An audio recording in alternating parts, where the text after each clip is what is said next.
If you've been thinking about moving to Bloomington, but you're just not sure, well, today I'm going to give you the good, bad, and the ugly on moving to Bloomington and what you can expect. Coming right up.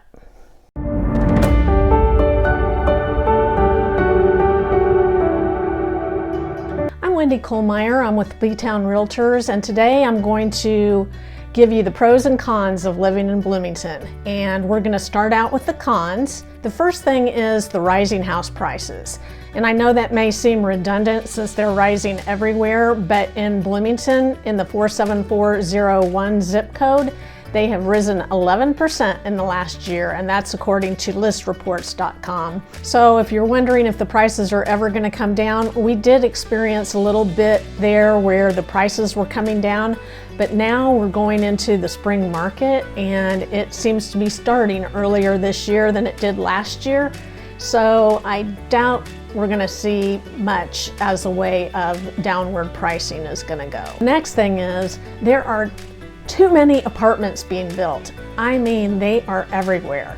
There's, of course, all the student apartments going in, and I get it, I guess. Yes, they have to have a place to live, and the Bloomington residents don't necessarily want to be living next to IU student rentals, so there's that. But there's also some apartments being built on the south side of town. There's two apartment complexes that I'm thinking about. The first one is off of South Rogers Street, and it is a big apartment complex going in. I haven't really found out much information about that yet, but it's probably going to be the fall before they're starting to lease over there. Next apartment complex is on South Walnut Street across from the animal shelter or the recycling center. That's a pretty huge complex, and there's studio apartments up to 2-bedroom townhouses, and they start at $1,250 a month and go all the way up to $2,250 a month. And in my opinion, with that pricing, you could be getting a house, maybe not wanting to spend the money on renting. If you're here for a while, just doing a program at IU, like a grad student or working on your PhD or whatever, it's still going to be better for you to purchase versus renting. Just saying. If you'd like more information on that, I can help you with that. And if you find this video helpful, please like and subscribe right now so I can keep bringing you more great content on Bloomington.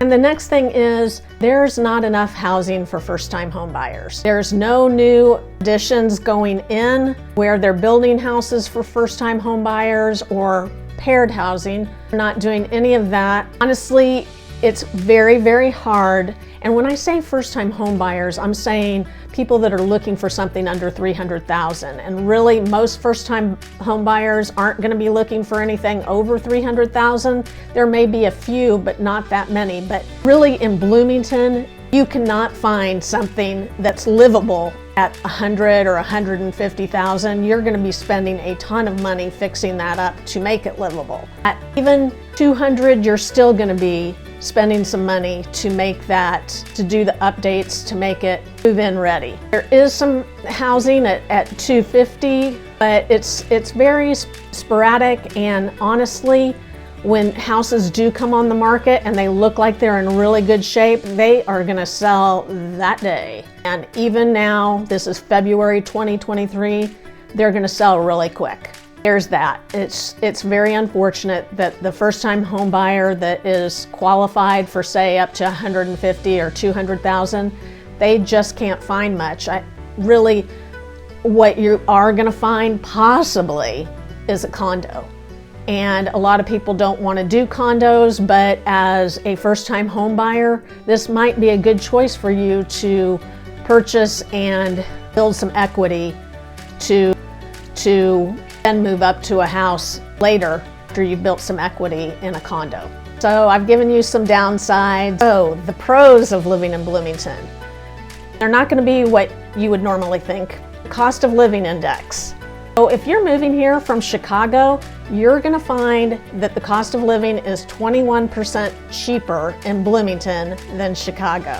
If you're moving here from Orange County or LA, you're going to find the cost of living 52% lower out there. If you're coming from Dallas, it's only going to be 3% lower. And if you're coming from Kansas City, it's going to be 2% higher. We're right at the national average for cost of living. We are family friendly. So if you're thinking about what you're going to do with your kiddos, at our school system here, there's 2 school systems in Monroe County. That's Richland Bean Blossom and also Monroe County Community Schools. Check those out. Check and see what schools look like they would be a good fit for your kiddo, and we can look at the different neighborhoods from there. Parks, we have tons of parks, and they're good parks. There's Switchyard Park, and it has a great playground system with a climbing net and a splash pad.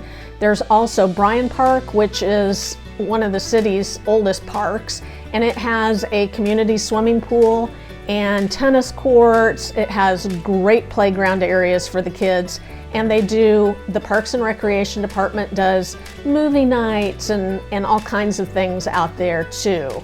There's also Lower Cascades Park, which is on the north side of town, and that's got a wonderful playground for your kids, and it also has shelter houses that you can rent and have parties there or whatever, and then you can climb back into the hills there and see the waterfall.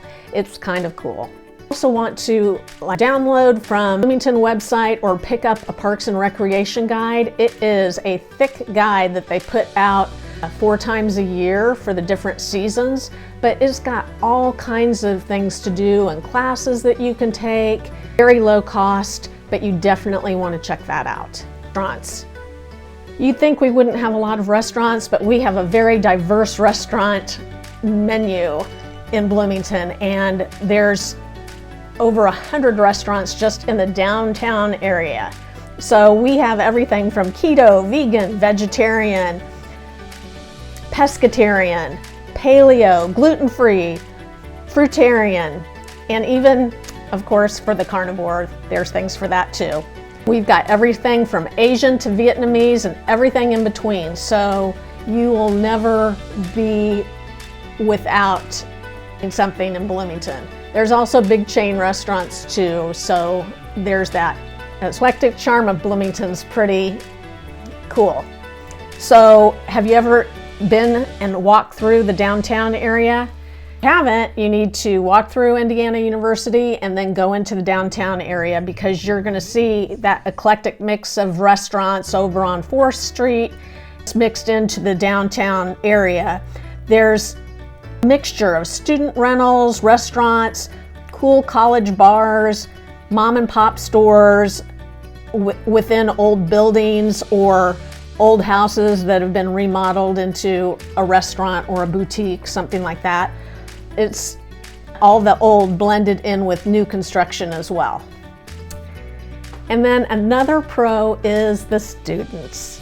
So a lot of people that live in Bloomington might not necessarily agree with me, but the students make up 45,000 of our town when they're here. So the students keep it lively and fun. Did you even see the Indiana-Purdue game? A lot of people called us out for the students storming the court after we won from Purdue, but honestly, I don't think they would have won if there wasn't so much momentum from the students. And so it's lively like that, and there's all kinds of events throughout the year that IU provides that you can take part of and mix in with the students, and it kind of keeps you young. So you want to keep that in mind. If you found this video helpful, you want to check out my next video, the top reasons to move to Bloomington,